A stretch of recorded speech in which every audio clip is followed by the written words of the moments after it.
Hey everyone, it's Mallo. Before we jump into today's episode, I just wanted to say that this is part 2 of our season finale. This is more of a behind the scenes look where the cast kind of sits down after a quick break after the last recording session and just kind of catch everybody up on what's been happening and where they think the story is going, and a little bit of the behind the scenes look at what it takes to put on production like this. So sit back and relax. Season 3 is just around the corner.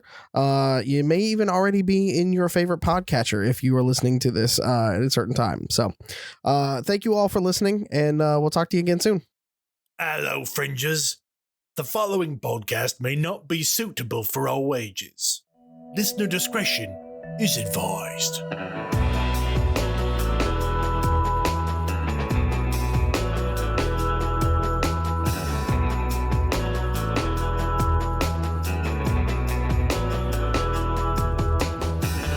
Starting out is this so this is the end of season 2 now. I'm gonna call it the end of season 2. I think that's fine. Okay.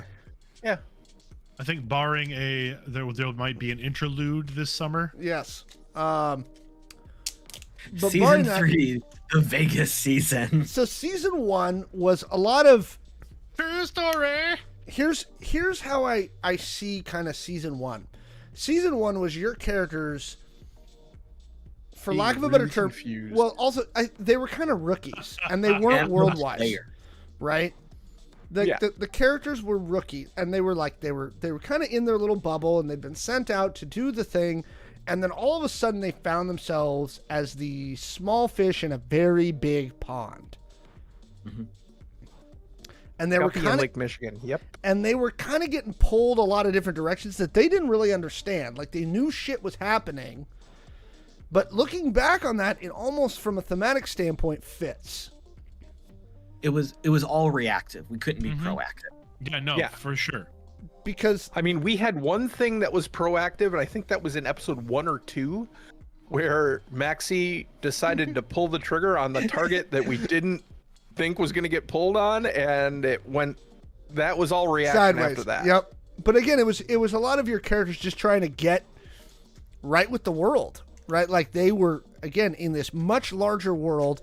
Very quickly, they learned of the existence of these mutants and all this other stuff, and all these machinations that were happening around them that they kind of stumbled into. Mm-hmm. And so, yeah, I mean, I think it was almost thematically appropriate for them to be very reactive because, again, they got tossed into this really deep pool. Yeah. I mean, that is an apt analogy. There were a lot of sharks also. And so from both a player and a character perspective, it almost makes sense that, again, both as players and as characters, you were just kind of like, we're trying to find solid ground.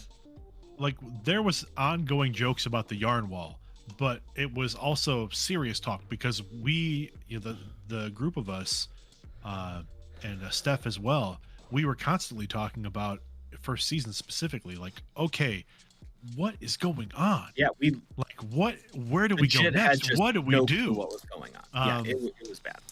Things were just so intertwined, and there was so much happening at once that we were, and we've said it already, but a lot of it was just reactionary because we were just trying to figure out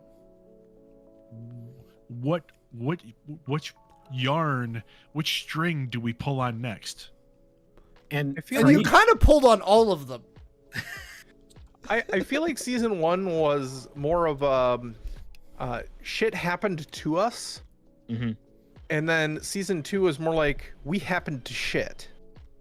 I mean, things still went crazy against us and acted against us. Wait, we happened to shit or we happened to shit?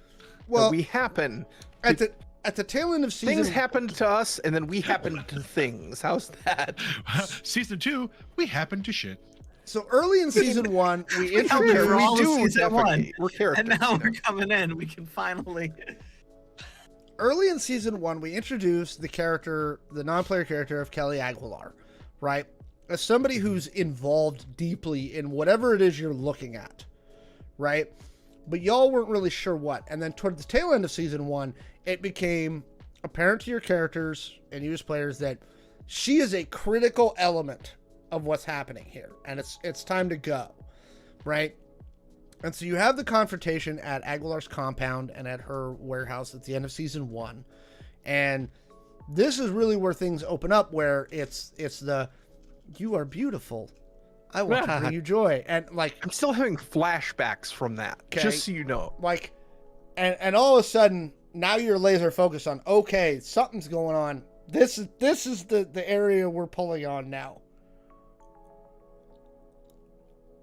And that was about the point where I actually started an actual digital yarn wall. I remember I worked on that for weeks and weeks and weeks, and finally, like, hey guys, what do you think of this? And everybody's like, holy shit. And I'm sure Alex in his head was like, that's what my brain looks like. All the time. Yeah. So yes, Kelly Aguilar is our nemesis at this point, and the reason we're trying to get to her is because of the AI that she worships or whatever, and that's our thread we can use to get to that. But a lot of season 1 was just getting to the point where we understood that the AI and Aguilar in concert are a threat. Well, a lot of season 1 was also us learning because there are a lot of players involved. Right. And all of them are trying to play this game in different ways. They're all trying to work on the mutant problem. I shouldn't call it the mutant problem. That sounds very Marvel, like X-Men. But everybody wants mutants because it shifts the balance of power. Every corp is after every other corp. It's like, and we were being pulled in all these different directions. The sages, La Sagage is like, okay, this is this overarching, the boogeyman bad guys. And going back to your comment from earlier, where it's always Maxi. First couple episodes, Maxi starts shooting at drones, right? Then you have the meeting with Redcap, right? Which is the Lost Sagage contact. And what does Maxi do in the middle of that meeting? He's like, you know what? Fuck it. And just grabs Redcap. Kidnapped him, yeah. That was, I honestly, I will applaud Michael for that one as much as Chon was freaking out when Maxi did it. That pretty much cemented the group as a force to be reckoned with. We took down one of the proxies for La Sagage. One of their top fixers. Yeah. And it's like, at that point, okay, now these people are serious players, and what do they do? Well, they create chaos. We also learned that when you remove a chip from someone, it's essentially useless. You could have asked. I think we might have known that before, but I'm just saying. I mean, we learned that by example. What I learned was you don't get a security deposit back on the SUV you've rented On the rental. when there's that much blood in the back. To be fair, I believe we actually drove that into the bay, so it couldn't be tracked. But still. But these were the moments where y'all were like, okay. And this has kind of been Maxi's MO, where I think Maxi as a character kind of is like, all right, I'm fed up. I'm going. Like, we're going to do some shit now. Maxi is a person of action. That's just kind of how he is. He tries to be very controlling or very controlled in his environments, but is also very decisive. Like, if something needs to be done, Maxi's going to be the one to do it. Doesn't tend to push things off on other people. And tactically, in every situation Maxi has acted in, tactically, he has made what he thought was the right decision at the time. I also feel that Maxi gets really fed up with the other two when he sees the very clear path, and all we do is dither and discuss and try and make 18 different contingencies. There was a lot of analysis paralysis in season 1. There was a lot in season 1, yeah. I'm trying to be tactical. I'm trying to make a good choice. Mm-hmm. Sorry, Caleb, go ahead. I'm going to say a lot of the problem is myself as a player.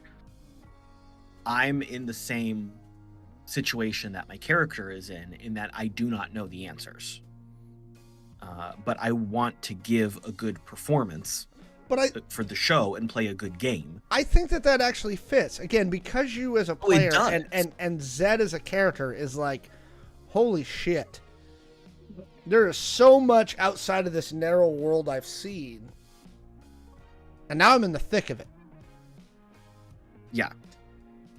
But a lot of my paralysis in taking action is very real, in that I, as a person, as a player, forget these details, even with the notes I take that Kaylee takes. I forget the details. I forget the connections. We all do that I in real life anyway. I can't remember names at all. We do that in real life anyway. Yeah. So, yeah, that's where a lot of my own delays come from. I mean, I started doing that in self-defense, to be fair, because I could not keep track of everything, and it just felt like I literally felt like I was dragging the game down to having to be like, "Who are I we thought I talking was about doing here?" that. Well, maybe we both were. I think we all felt that way at some point. Yeah. Now I will say, as the GM, none of you are dragging the game down. Again, especially looking Thanks, back Alex. on it, thematically, your players are playing the way your characters are feeling, which your characters, again, are these very, like, relatively low level, like, we've been doing some stuff, we know our thing. And what was interesting is I think that a lot of your characters come in like, I am confident in my thing. Right? Yep. Yeah. And all of you got pulled to different, like, outside of your comfort zones in each way. Right? And I think that's good. Fair. Like, Zed has gone from, in season 1, very much like, I'm the schemer and the analysis guy, and Zed has become much more person of action. Mm-hmm. Right? Whereas almost Maxi has become a little more reserved, because especially in season 2, because of the actions you've been taking, y'all have been in direct action a little more, and there's been a couple of times where it's really come close for y'all. Yeah. And I think that has put Maxi on, as a character, on his heels a little bit. Would you agree with that, Michael? Oh, I would 100% agree. We learned in season 2 that Maxi may have had, well, there was hints at it in season 1, of course, but we also learned in season 2 that Maxi had kind of a bit of an unbridled youth, right? There was a time in his life when he was very out of control. Mm-hmm. And the precise opposite of what he has become in his current state. And even more so, as these combats occurred, and when we had our showdown at the end of season 1, that was the first real, between the skyscraper and the Which, beach by the way, house infiltrate.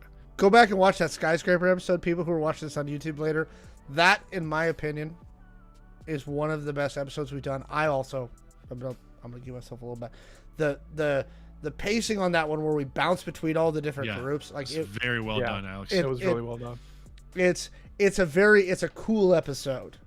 Mm-hmm. Yeah. So the skyscraper incident, and then the beach house infiltration, where we went in hot and hard. Poor Dot's not here for that one. I know. Oh, poor Dot. Dot, we said hot and hard just for you. We went in, guns blazing. With intent. With intent. With intent. That's a good way of putting it. And you sent another team with intent to hit the other location, and it killed all of them. And we got them murdered. That team got wiped out. We barely made it out of the beach house. Mm-hmm. I mean, and that was literally just the skin of our teeth and the luck of a few good rolls. And it cost Apex as a character. Yes. From a character perspective. So much. This is where Apex was like, I can't anymore because of how intense that fight was. Mm-hmm. And Chone had the effects. Yeah, and Chone had the same problem, not quite to that degree, but Apex's decision to leave and to forsake all of her tech really shook Chone a lot, and that's where they were in a horrible place at the start of season 2. Mm-hmm. And this is actually where I want to get to Chone, because now Chone is in this weird intersection where for all of season 1, Chone is entirely reliant on their tech. They are a tech, they're a hacker, like, this is my rock, right? And then when Chone gets taken and meets Abiel and learns about themselves. And now Chon is at this intersection between the physical and the metaphysical.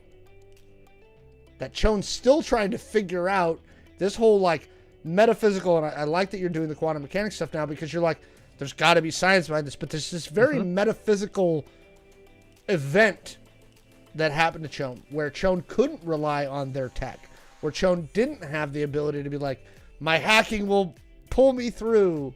Yeah.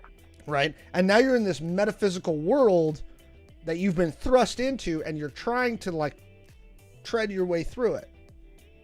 Yeah, it's very. That's one place where I, as a player, and Chon have a little bit in common, because I have a very, very basic understanding of quantum mechanics as a person.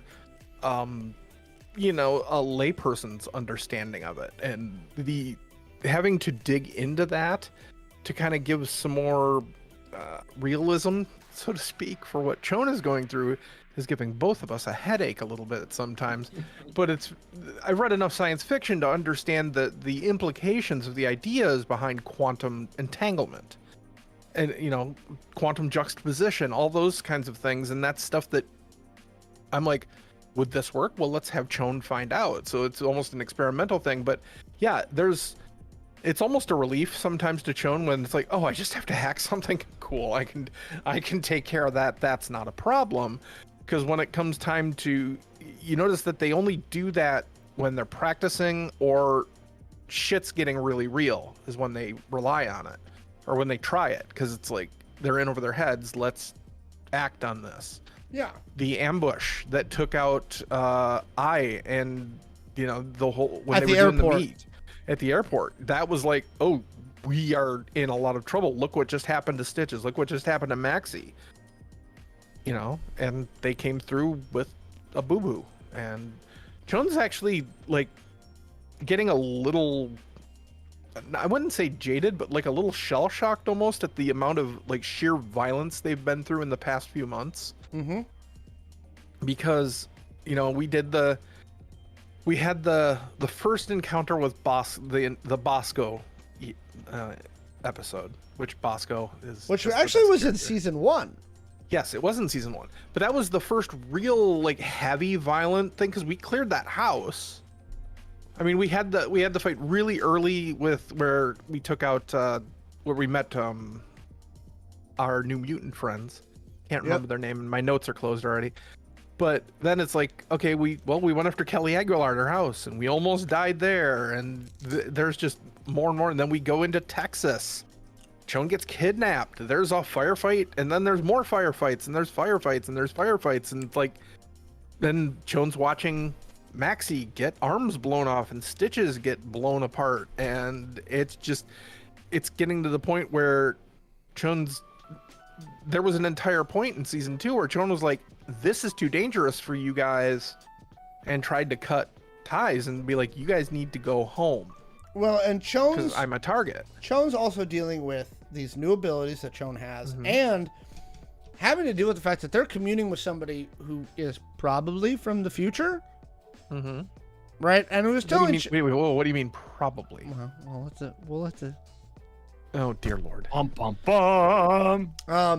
But who's telling Chon, hey, look, by the way, you might be the future of humanity. Good luck. No pressure. In that thing. Moving on to Zed. Yes. Zed has that natural inclination for leadership, but I think there's a hesitation to Zed. Yeah. This fear of making the wrong decision. Yeah, 100%.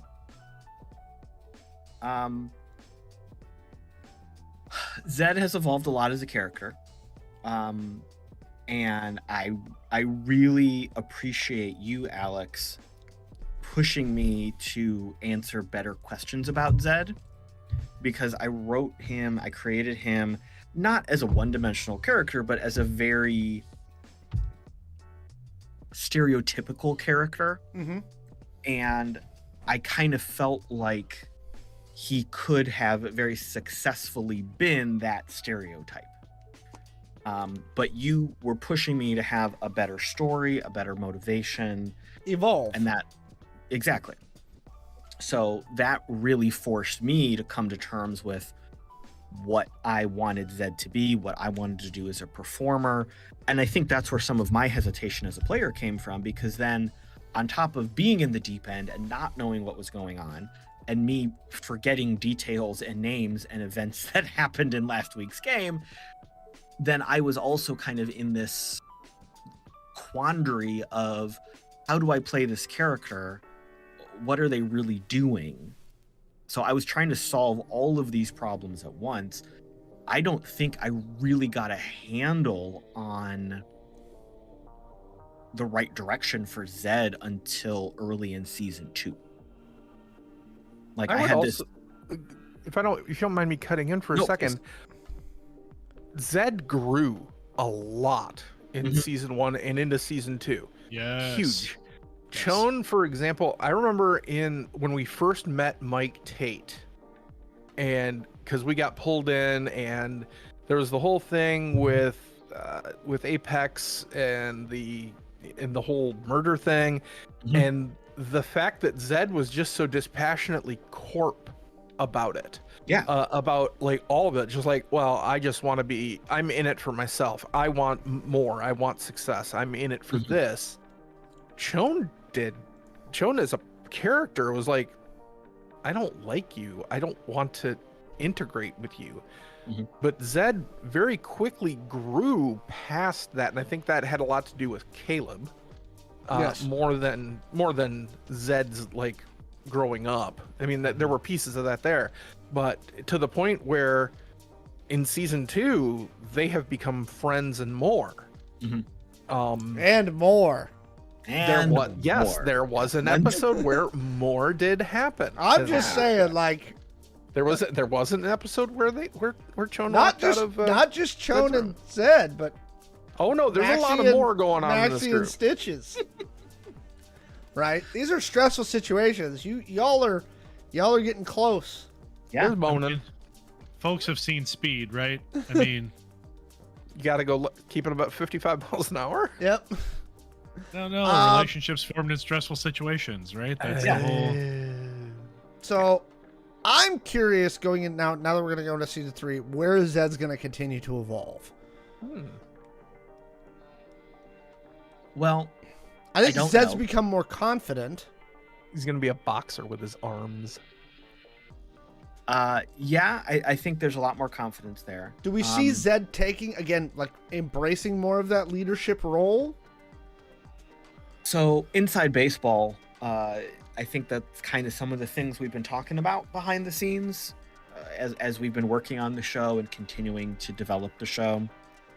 I think, Alex, you had a couple NPCs just flat out ask Zed what he wanted to do.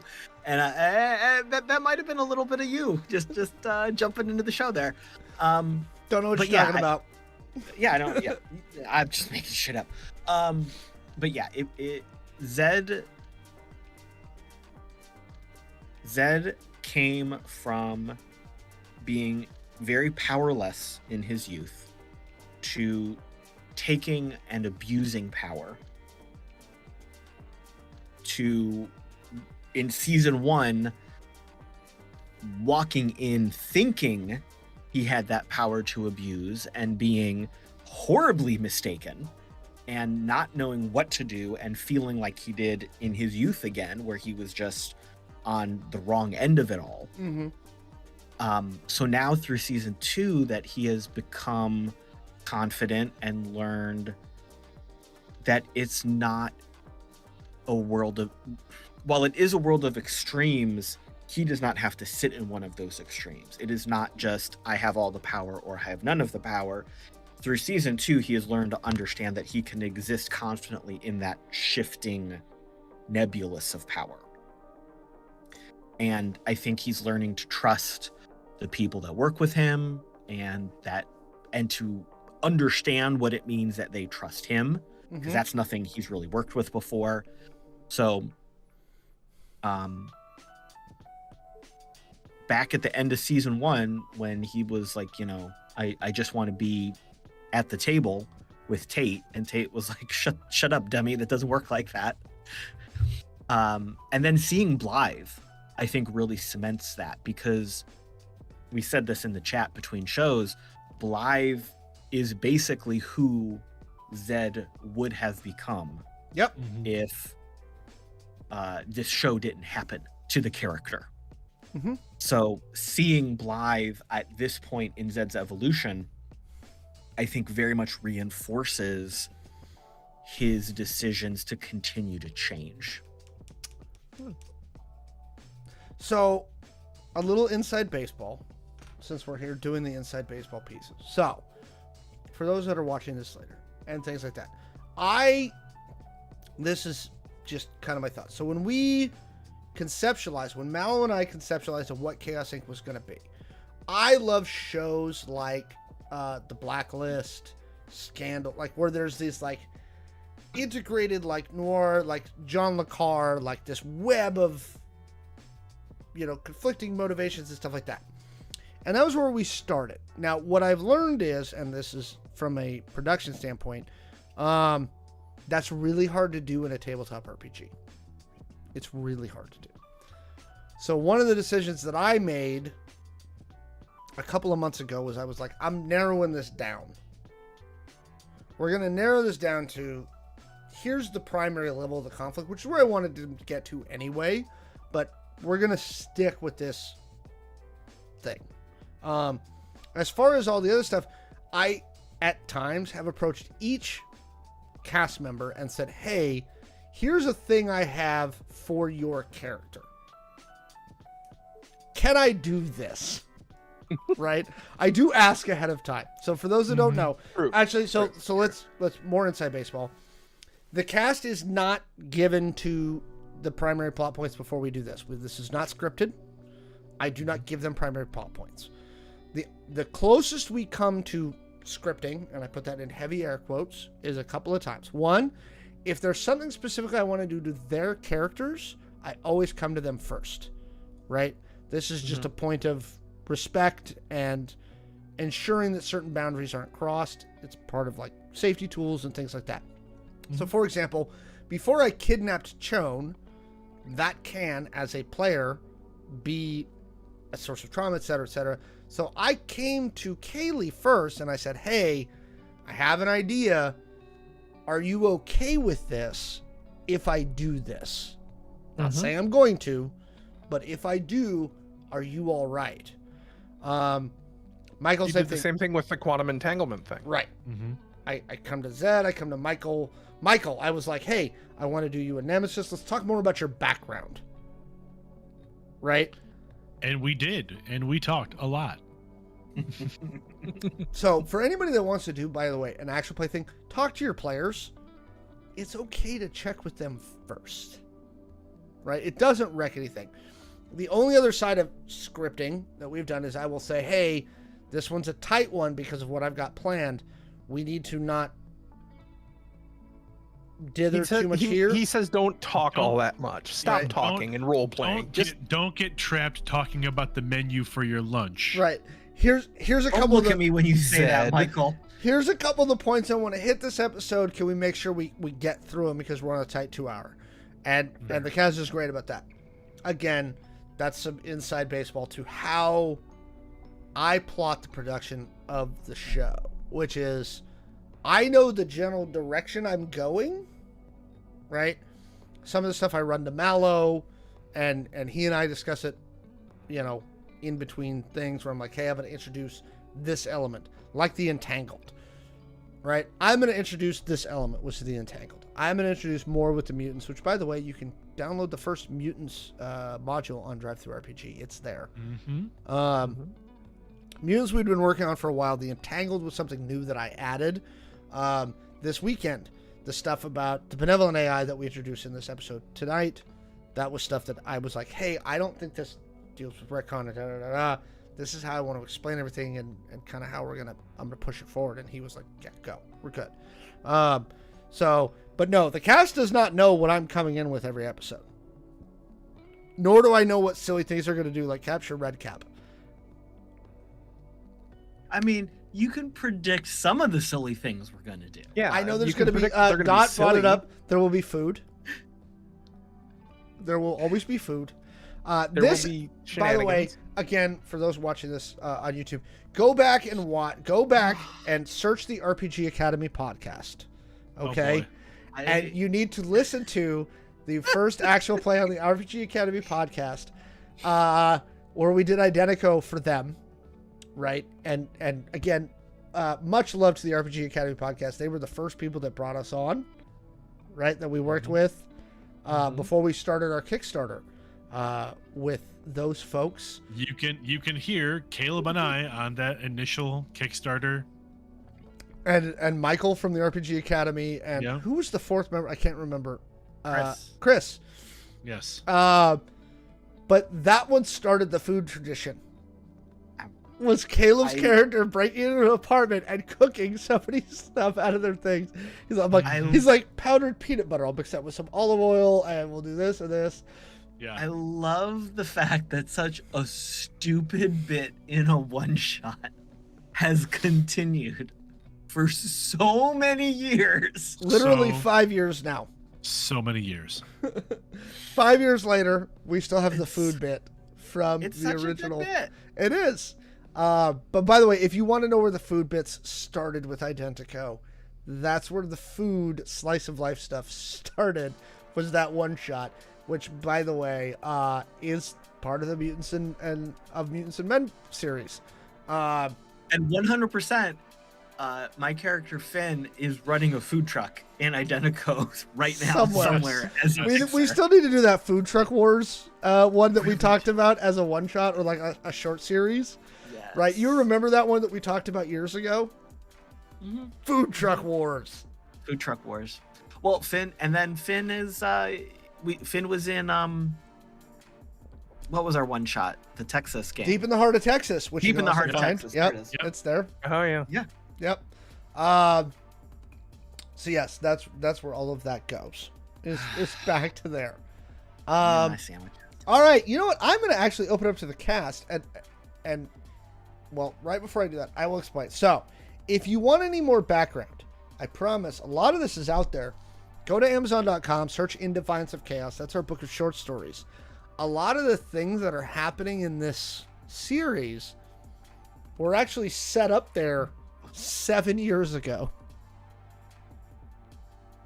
Was stuff that Mallo and I wrote 7 years ago. The whole section on Jackson Howe and the death of Rob Barnes, which is a piece of writing I'm particularly proud of. But a lot of that is in there. So if you read In Defiance of Chaos, you will learn a lot more about La Sagage and all of that. So it's there. What question do y'all have? Come on, this is your chance. I literally don't want to ask anything because I very much enjoy the reveal, We've tightened up the storyline some. and that is know where we're going. appreciated. That is appreciated a whole bunch, because there's literally, I'm pretty sure you know this, but there's literally a chat of the cast without Alex I'm sure there is. where we basically go, what the fuck are we doing now? What do we do next game? What do we want to try and figure out? And We call that identico plotting, aka thirsty on main.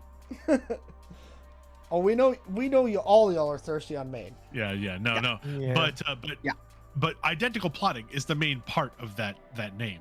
It's like half and Yeah. half. And it's so even that we talk about like what should we be doing our characters in game, like what it's kind of like our little strategy session for where do we think we need to go, Yeah. like what do we think we need to do, Or if we want to flesh out a point between some of our characters, like Right. in that scene where Shawn and Zed kind of talked a little bit about Zed's backstory. Kaylee and I talked about that to make sure that was an okay scene. We figured out how. Oh, I didn't know that happened. Yeah. Oh yeah, we know Yeah. we wanted to bring it up, so we talked in our chat about how we were going to get there, and then By the We way, even this came is up how with like the safety trigger phrase. This is how Yeah. safety tools also work between characters, Yeah. right? Is hey, sure. are we good with this style of role play? because it might be a little intense. Because y'all have done, and I actually want to bring this up now. Y'all have done some pretty intense role play, character to character, at various times throughout both seasons. My favorites I've got favorites in both seasons, but the scene between Apex and Chone, where Chone just basically melted down after Apex made the choice to, basically murder somebody. That was harsh scene, but it was so good. Yeah, I Apex forgot pulled the about trigger. that. Yep. Yeah. That was, and yeah, the scene with Zed talking about his childhood and such. That was super intense. Also, that was one of the things. I mean, that was actually something that really helped anchor Chone later in the season. So Yeah, y'all have done some really, and literally everybody in the cast has done like at least a couple of like super intense scenes. Which, by the way, again, background, I had never, because they always plot this out without me. I don't know what's coming. They start doing it, I'm just like, Well, and I'm gonna hang out here for a little while. we don't plot everything out.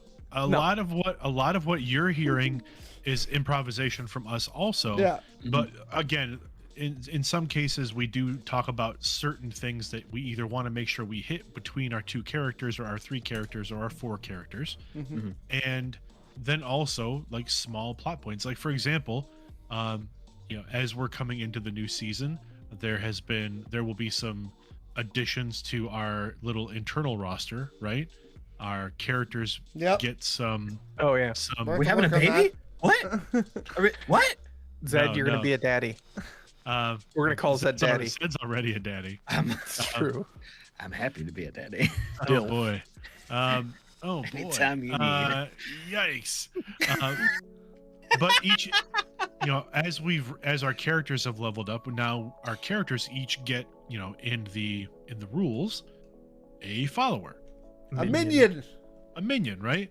So what we have done is in that plotting channel, we talked amongst ourselves about, okay, what's, Kaylee was like, okay, well, this is what I'm thinking for my minion. And then so we're trying not to overlap necessarily, what our minions do or what they're involved in. So plotting like that, little things where we want to make sure we don't step on each other's toes. And again, we want to kind of help each other bring out character moments and pieces that are important to our growth as characters, right? And So- one thing Michael mentioned, and Alex mentioned earlier, and I'm going to use Michael as an example, is earlier this season there were some really tough scenes between Chone and Maxi, where it was going to get downright to the point where like physical. And Michael and I mean, we've known each other for so long that we pretty much can predict each other's thoughts at some point or another. I mean, kind of. But we still talked about it. It's like, Sandwiches? hey, yeah. Anyway, but we still talked about, hey, is this okay if this happens between these 2 characters? Is this crossing any lines? And that's just respect for your co-players and everybody else. You can implement safety tools, and again, not just between GM and player, but player to player. And I encourage people to do so. Again, it doesn't hurt the in-game experience, and I'll be the first one to say, me running these things past the players ahead of time never ruins the in-game experience. And I want, for anybody who's watching this later, I want y'all to know, again, when I kidnap a character, when I do anything that I feel might be something that needs to be run, I always... And so other GMs, I encourage you, it does not ruin the in-game experience. I promise. They're still going to feel that tension, even if you check with them ahead of time. Would you, like, Kaylee, I'll go to you. Like, when I kidnapped Chone, like, I had already talked to you ahead of time and said, hey, if I decide to do this and if it runs this way, are you okay? Yeah. Did that ruin the tension of it? No, not at all, because I didn't know what was going to happen. And the phrase you're looking for is anytime there's a loss of agency. So anytime that a character, because like, I don't know how most people are, because I'm just me, but no, like that's the term I want to use. Yeah. For characters, I really get into my character. My character is an extension. It's It's a metaphysical extension, if you will. And that character is my portrayal of a being. And losing agency over that it's a violation of a way. Can be so tough. The fact that, yeah. So the fact that you check with us when those things happen, that means a lot. And it helps me retain that agency and lets me be more immersed in a way. So no, I've never had that doesn't take anything away. It actually made it slightly more immersive, because now I'm like, oh my God, what's going to happen? It assists in your performance, because at the end of the day, we are performers doing a show. Yes. Yep. Yes, Yeah. we are friends. Yes, we are playing a game for enjoyment, but ultimately we're performers doing a show. So knowing a blueprint, an outline, helps us be better performers. Mhm. Knowing a potential impact to our agency helps us prepare. I know at some point I will need to react to X happening, because in the moment I may be just deer in the headlights. What? Which sometimes is a fine reaction.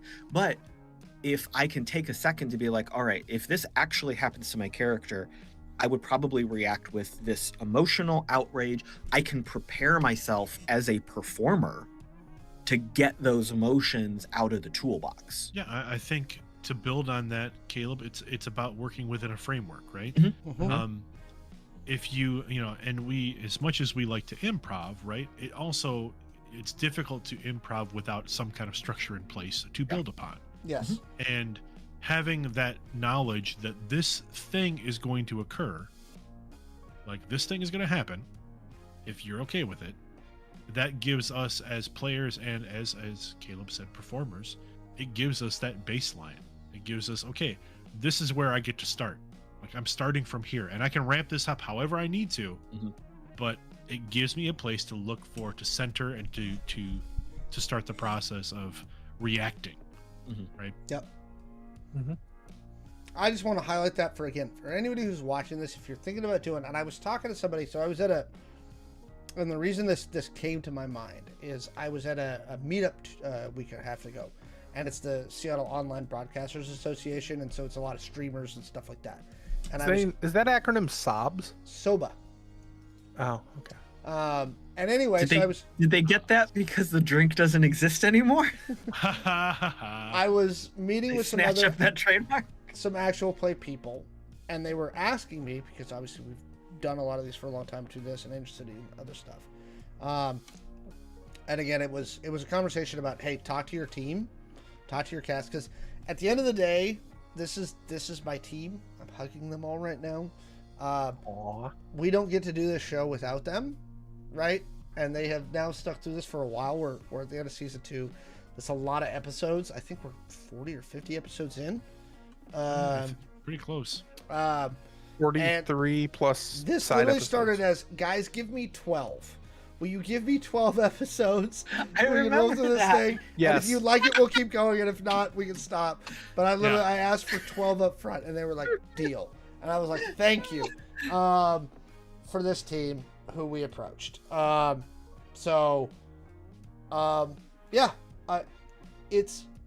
These are good things for people to realize about doing this. Again, it's not me running a game like independent of all other things. And I want I want people to realize that, and realize that this is a collaborative effort. It's a lot of growth. It's a lot of stuff. We've had some great role play in this series. Again, if you're watching this later on YouTube, go back and watch the rest of the series. It's fun. There's some great moments. And that's the other thing I love about this show, is there's been some really great moments, right, that really bring joy to my face. Again, I really enjoy doing this stuff. It's one of the things that makes me really happy. You are beautiful. So We can bring you joy. Oh my really gosh. enjoy. It makes me happy. That's where we're going to leave it for tonight. Kaylee, where can folks find you? And actually, I want can you and Michael do this together? Because I saw a Twitter post today. I don't think we can do it in stereo. I want you to. but- I want you to do it in I stereo wish right you now. just do. But I saw a Twitter post today for something that is returning. Yes, I am. It is And- absolutely true. I and will be some returning blues. to my hometown tomorrow or Thursday after going to a concert. No, that's not what you're talking It's a about. concert across the street from our house. Shut up. She's just gonna Oh walk my to the gosh. concert. Our house. This is in the middle of our street. Anyway, well, you can find me on the interwebs at Anime Girl, and also at a place where Michael's going to tell you about because he's in charge of our social media right now. Michael, In by the way, 6 days. I love that post, by the way. It looks so good. What's Good coming job, back? Michael. Oh, yeah, thank you. So Redemption Podcast ended as a podcast in February of this year. Mhm. After a long 7-year run. 7 years, 8 seasons. 7 years, 8 seasons.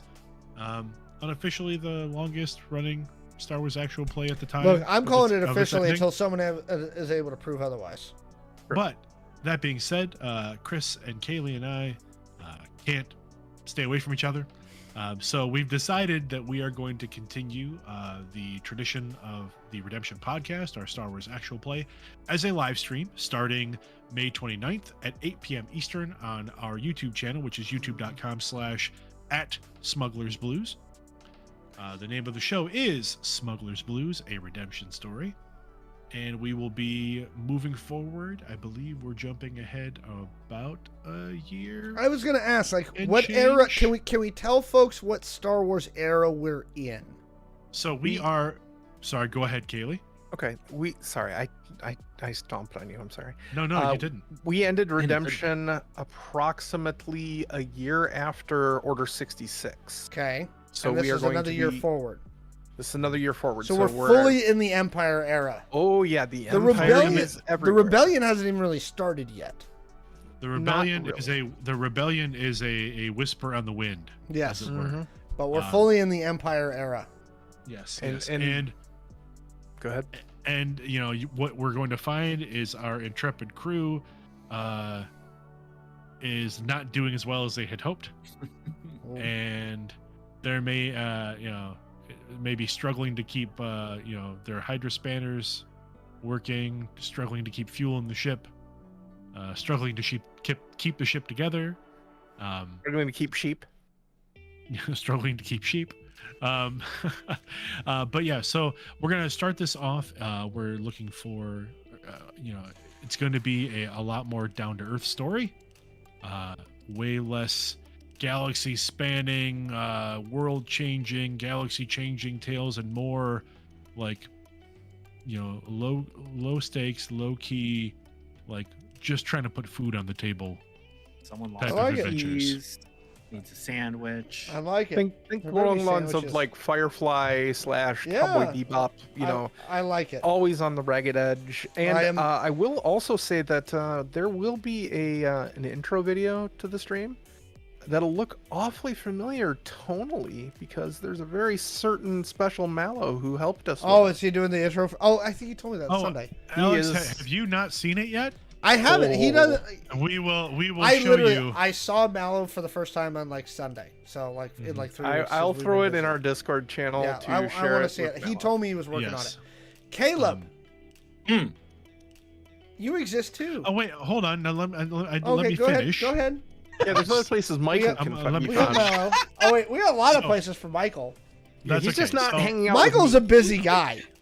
True. So I'll simply say this: you can find me on my socials at losermlw on Instagram, Twitter, all of the places.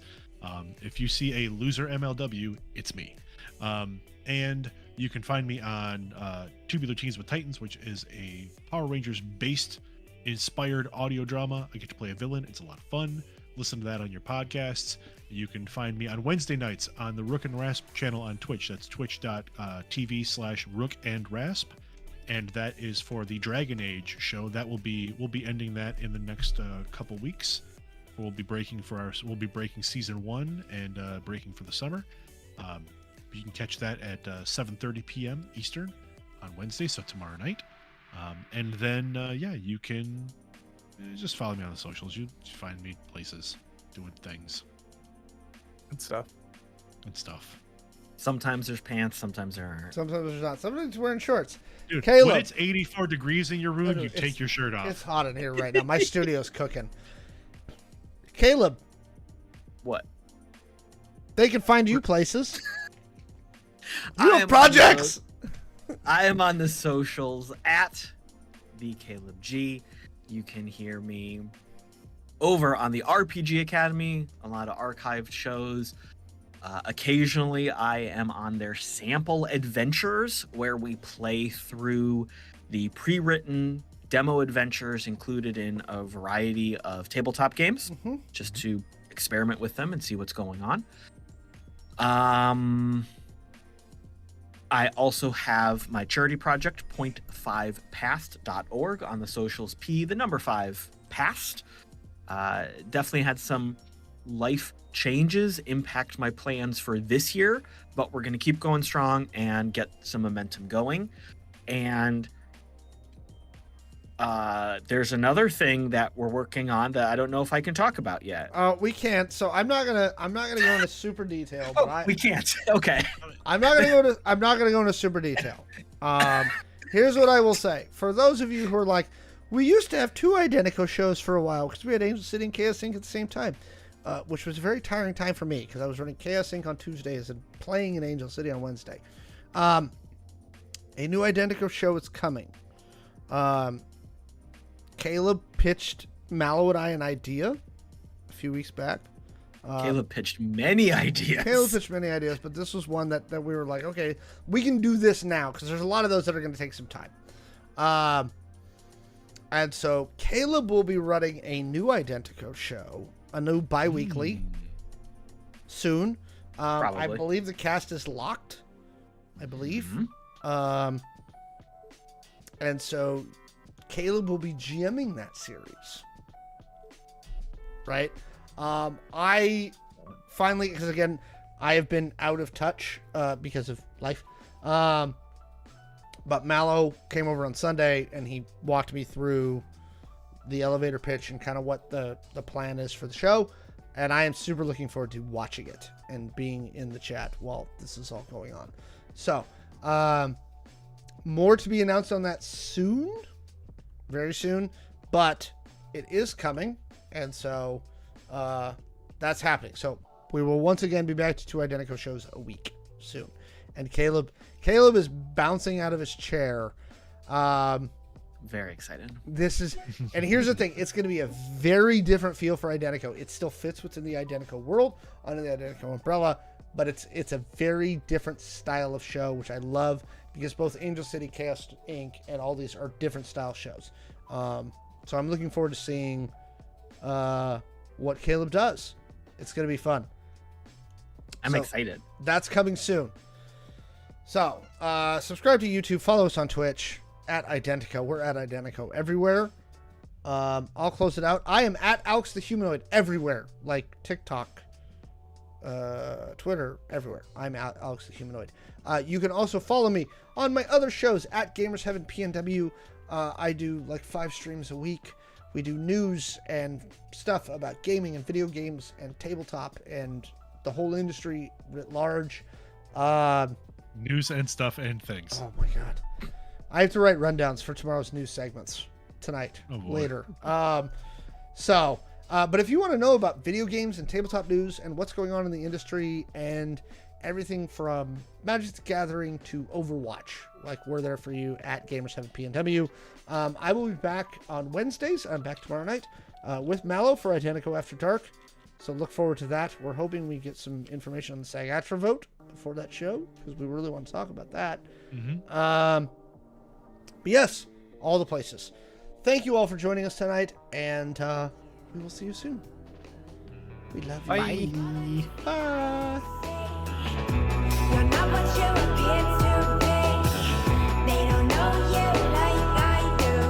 No one knows but me. Chaos Incorporated is Kaylee as Shawn, Michael as Maxi, Dot as Stitches, Caleb as Zed, and Alex is your game runner. You can learn more about the game we play on this podcast by going to www.playidentico.com.